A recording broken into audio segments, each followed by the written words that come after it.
After protests on Sunday that reached the US border fence, almost 100 Central Americans were deported from Mexico.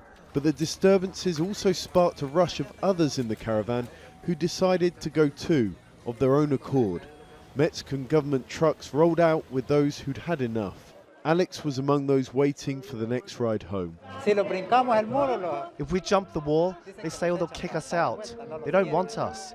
Here things could get dangerous after everything that happened yesterday, so we've decided to go home. For many, Sunday's tear gas and police lines were a reality check. They know now just how hard it's going to be to get across and how much this US administration wants to stop them. Few are equipped to wait for that mood to change. Winter's coming, and most have tents at best in this makeshift camp in Tijuana. The sanitary conditions are rudimentary and worsening. Local authorities are worried about the threat of disease.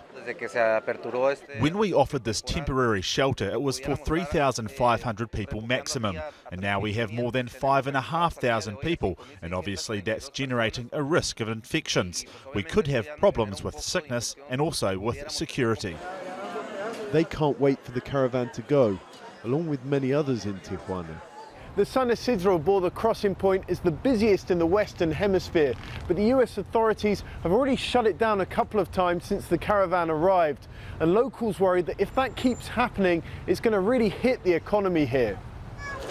But even as some members of the caravan leave Tijuana, others are just getting here. The new arrivals have to sleep outside on the pavement. The camp's now completely full. It was cold and really uncomfortable for the children especially. With the dew you get wet in the morning. It's enough to make anyone give up. But many of these people are fleeing chronic poverty or violence. They still aren't ready to go back.